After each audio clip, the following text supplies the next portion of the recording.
Sorry, this table's for family only. My sister smirked at her engagement party, pointing toward a fold-out chair by the trash can. Everyone laughed as I sat alone. Then the bill arrived, $4,800. The waiter looked at me.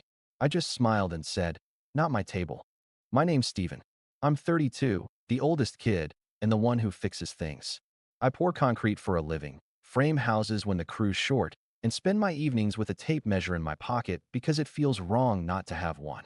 My hands are rough, my back complains, and my phone background is a photo of rebar tied in a perfect grid because it made me proud.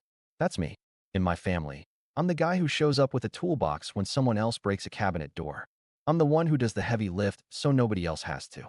Not because I'm a saint, because it's easier than arguing.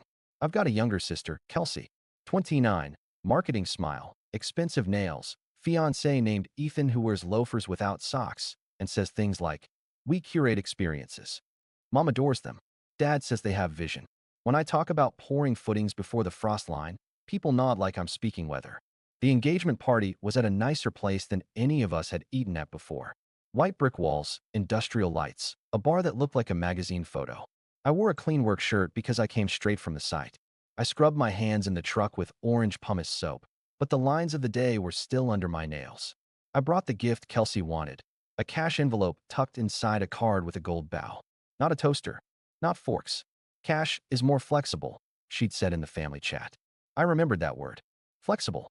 When I walked in, I saw the main table first, one long rectangle with a runner and little candles in glass cups.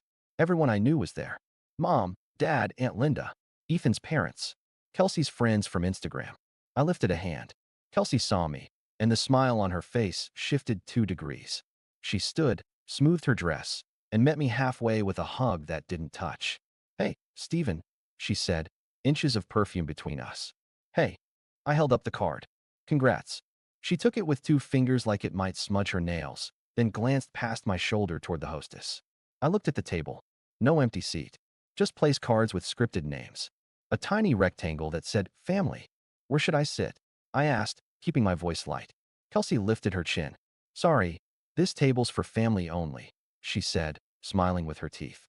She pointed toward the back of the room. "We set up a spot for you." I followed her finger. Past the bar. Past the bathroom sign. Near the service door, there was a fold-out chair by a gray trash can with a swinging lid. On the chair, a napkin and a fork wrapped in paper. No plate. Someone at the long table laughed. Then another. It rolled like a low wave down the linen runner. I waited for a beat. Maybe a joke. Maybe a just kidding. Ethan leaned back in his chair and called out, "We figured you'd want somewhere quiet, man. You know, since you get off work late." Mom didn't look at me. She poured herself water and said to no one, "He's fine." My face got hot, but my hands stayed still. I stared at the trash can and the silver handle that had little fingerprints on it. The service door opened, and a busser wheeled out a bin of plates. He looked at me, then at the chair, then back at me. He whispered, "You good?" Like he had walked into the middle of something. "I'm good," I said. I took the fold-out chair. The metal legs scraped the concrete floor. The sound made a few heads turn and then turn away. At the main table, someone started a toast. I heard my name once in a list of thank yous. And Steven, who's always so reliable. Then the chatter swallowed it.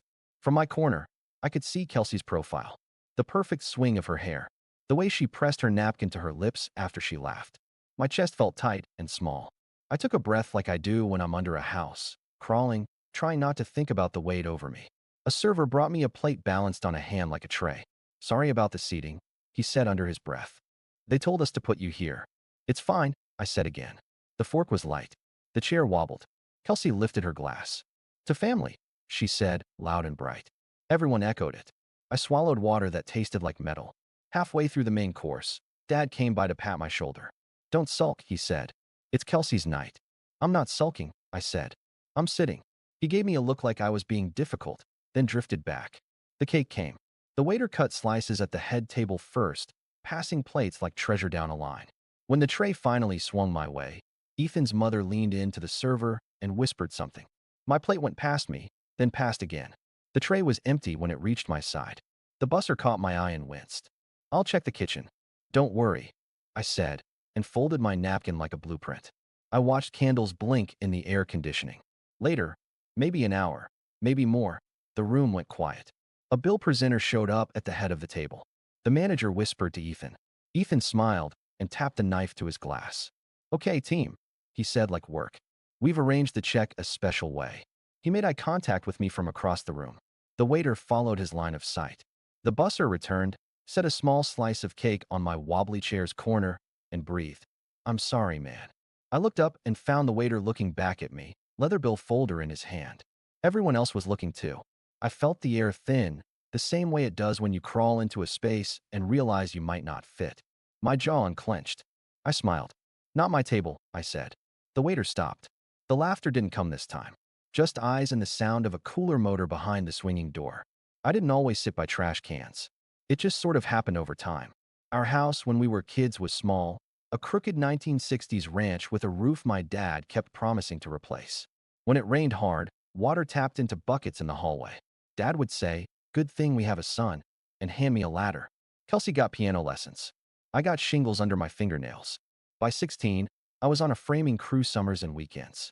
By 18, I had a reputation for showing up early, hauling more than my weight, not complaining about the heat. I didn't do college. I didn't ask my parents for money. I fixed the porch, then the fence, then the plumbing when the kitchen sink coughed brown water.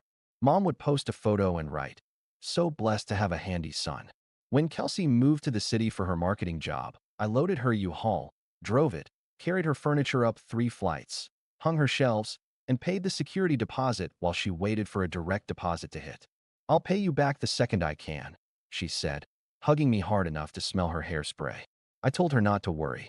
6 months later, when I asked about it, she blinked like she had never heard those words. "Stephen, don't be weird about money. It's family." That became a chorus. Don't be weird about money. It's family. It came from Mom when she asked me to co-sign her new SUV because her score wasn't reflecting her true reliability. It came from Dad when he used my Home Depot card just until payday. It came from Kelsey most of all. Brunches charged to my card. Venmo requests that never reversed. Little totals that stopped feeling little when I laid them out like studs on a sawhorse. I kept a spreadsheet for sanity. Dates, amounts, reasons. $350 for Kelsey's first month of city parking. $780 for her emergency dental work. $1,900 for Ethan's bridge loan when his crypto something timed the bottom wrong. $2,500 for Mom's car down payment. A dozen $60 here, $120 there. I looked at the columns at night, the way you look at a crooked wall and know exactly where it's out of plumb. Every time I tried to talk about it, I became the problem. "You're obsessed with keeping score," Mom said once, stirring sugar into tea. "Your sister needs support while she builds her brand.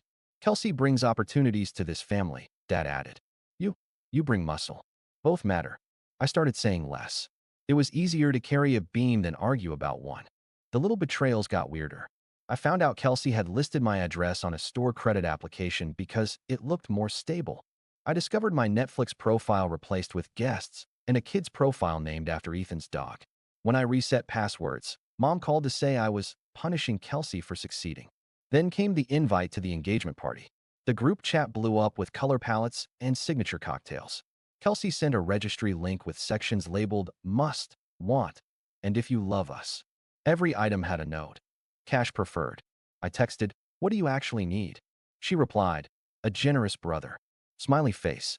The week before the party, Kelsey called me on my lunch break. I was sitting on the back bumper of the work truck, eating a ham sandwich. "We were looking over the numbers," she said, voice bright. "And since you're, doing great financially, I mean, blue collar, but still, we figured you could take care of the venue minimum. It's only fair. Family shows up." I chewed, swallowed, fought the heat crawling up my neck. "How much is the minimum?" "Don't be weird. Ethan's handling it." "Then why are you calling me?"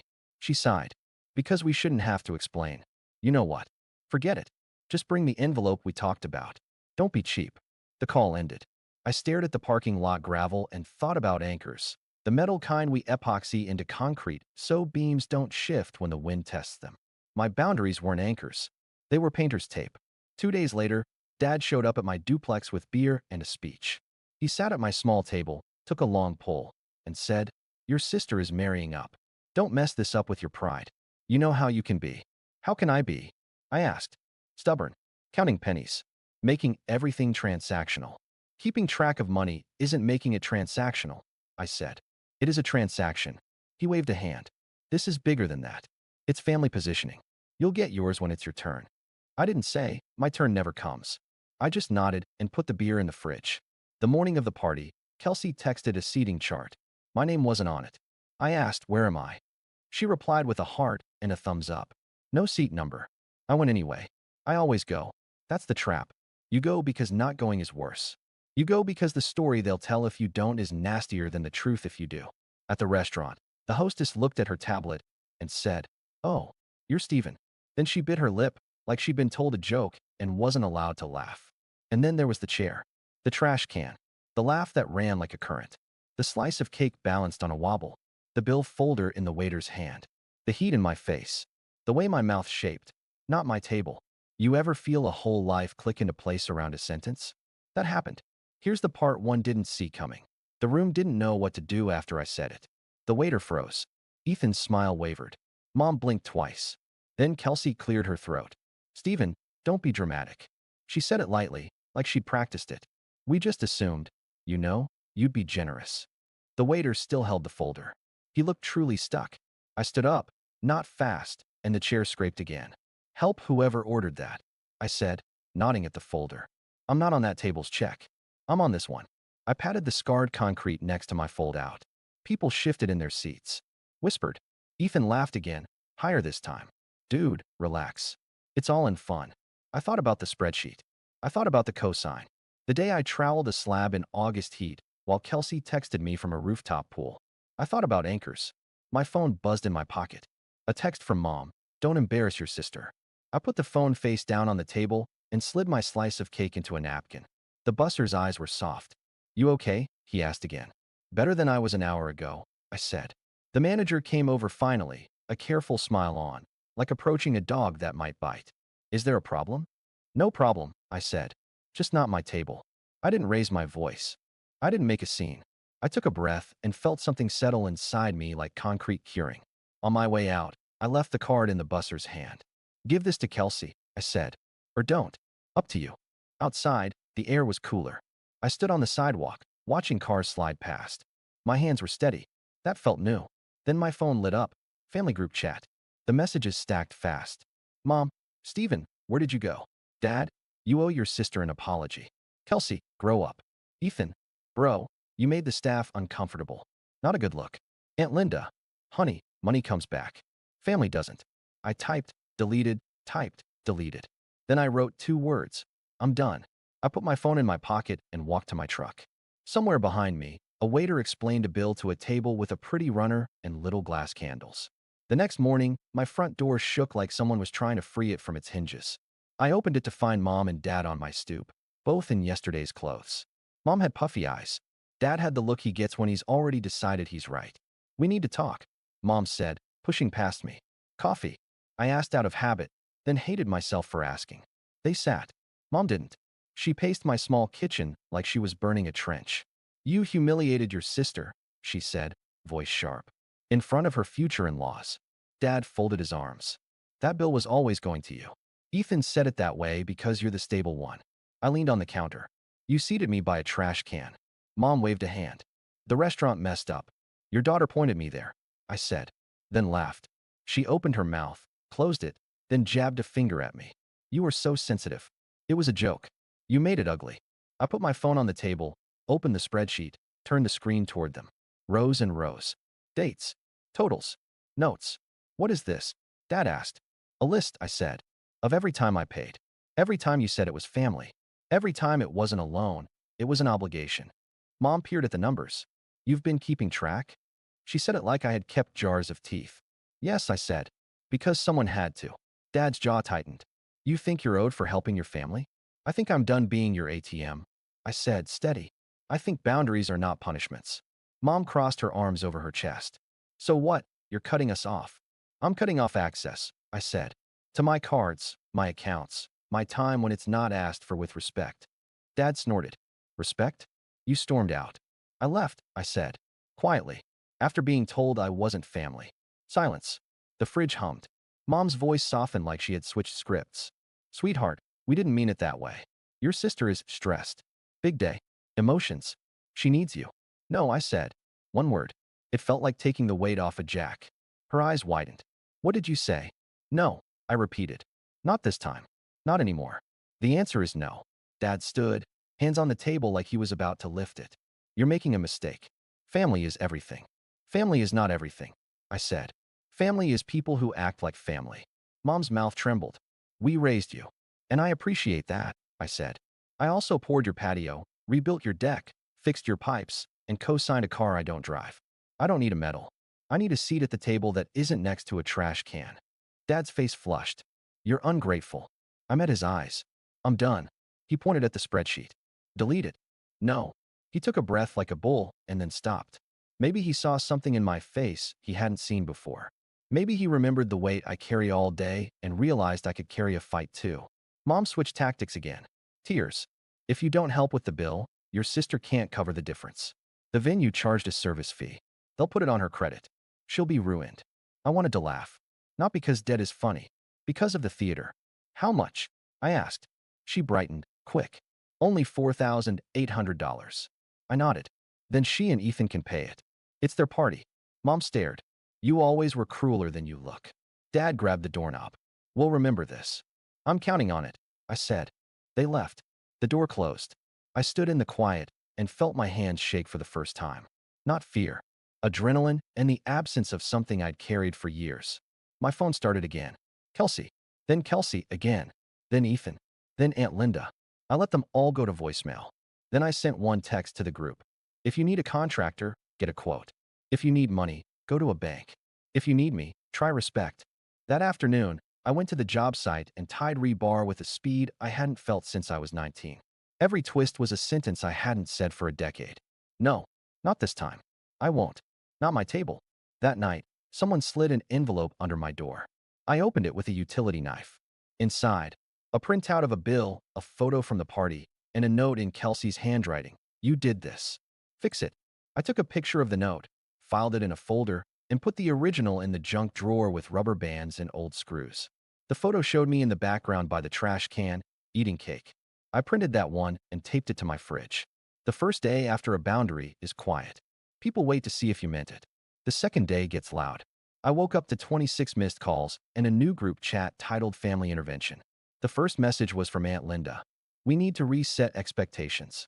The second was from Mom. Your sister's credit card was declined at the dress fitting because of the venue hold. She's hysterical. Fix this. I made coffee and read every message like it was a work order. Then I put my phone face down and ate eggs. At 9:07 a.m., Kelsey showed up at my place with Ethan, both in sunglasses. She didn't knock. She rattled the handle until I opened. You're unbelievable, she said, sweeping in. Do you know what you've done? Set a boundary, I said, stepping aside so they couldn't push past. Ethan tried to smile. Bro, no hard feelings about the seating. That was Kelsey's idea. We were playing. Kelsey shot him a look. Ethan. Then back to me. The venue charged my card. It overdraft. I have a blocked account now. Do you understand overdrafts? I do, I said. Banks charge fees when you spend money you don't have. Her jaw worked. You've always been jealous. Of what? I asked. Of my life, she said, gesturing at her outfit, her ring. Of people liking me. Of not having to live covered in dust. I looked at my hands. The small cuts. The strength. I like my life, I said. Ethan exhaled. We just need you to front the difference until the wedding gifts clear. There are no wedding gifts, I said. This was your engagement party. He blinked. Semantics. Kelsey leaned in, voice low. Mom and Dad said you'd do the right thing. Don't make them choose. They already chose, I said. They sat at your table while I ate by the trash. She threw up her hands. God, you're dramatic. Fine. She dug into her purse and slapped my card on the counter. My card. The one I'd canceled 3 months ago. Happy? We found this in Mom's junk drawer. Was that part of your spreadsheet too? I picked up the card, turned it in my fingers like a fossil. Leave, I said. She scoffed. You can't kick me out of my brother's house. I can, I said, and opened the door. Ethan tried for a final move. We'll tell everyone you refused to help your own sister with a basic family expense. You already did, I said. It didn't work. They left. The hallway smelled like her perfume for an hour after. At noon, my boss pulled me aside. You okay? He asked. Your mom called the office. She did what? Said there was a family emergency and you'd need an advance. I told her we don't do that. For anyone. He looked at me over his glasses. You want to take the afternoon? No, I said. I want to pour. We poured a walkway behind a small brick house for a retired teacher. She brought us lemonade and told us her late husband used to lay tile. I liked the way she said used to without apology. When we finished, I troweled the edges until they were clean enough to see a reflection. On the drive home, my phone buzzed again. Cousin Mark. Hey man, he said when I answered. I heard there's drama. Just so you know, people are saying you tried to stiff the staff. I laughed, one short sound. The staff is the only reason I didn't walk out sooner. They were kind. Mark hesitated. I believe you. For what it's worth. It's worth something, I said. That night, I changed passwords I should have changed months ago. I removed devices from accounts.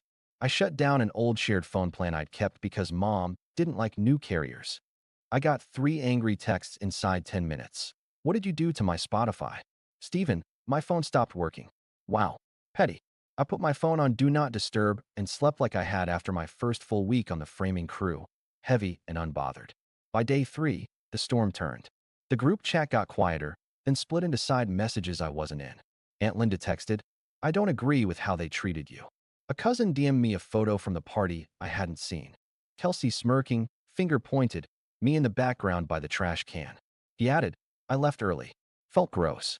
I started hearing through sideways channels that the bill had been divided the old-fashioned way in the end. Ethan's dad covered half with a tight face. Kelsey's bridesmaids split a chunk, and my parents maxed a card they were hoping to keep clean for a trip. People were mad. Not at me. At the awkward truth sitting in the middle of their pretty runner. Mom called again and left a long voicemail that began with, I hope you're happy, and ended with, when you need us, don't expect us to show up. I saved it with the others in a folder named Policy. I went to work. I came home. I did not answer the door when someone pounded late and shouted my name. I bought a new deadbolt, installed it, and oiled the hinges on my own time. The quiet after that was different. It wasn't punishment. It was space. In the space, other things grew. I said yes to a Saturday side job for a woman who needed a wall opened between her kitchen and dining room. She told me her contractor ran off mid-project. I finished the framing in a day, called an electrician I trust, and left the place broom clean. She paid me and then pressed a tip into my hand like I'd returned something she thought was gone. You were respectful, she said, like it surprised her. I shrugged and said, it's not hard. I started lifting with a friend in the mornings again. Pulled my old bike out of the shed. Fixed a squeak that had been bothering me for 2 years in a cabinet door because it bothered me and no one else. A week later, Kelsey emailed me a spreadsheet of her own. The subject line said, here. It was a list of what our family has done for you. There was unpaid rent from when I lived at home at 19. I paid it, we both knew it. 3 dinners from 2015, a list of Christmas gifts, and a note that said, Mom carried you for 9 months. I replied with one sentence. Thanks for the list. No reimbursements approved. She didn't write back. She posted on Instagram instead, a story with the words, blood isn't everything, over a boomerang of champagne. I laughed out loud. Then I closed the app and didn't open it again for a week. Real life moved. I took a small vacation day and drove to the lake with a thermos of coffee. I watched a guy teach his kid how to skip stones.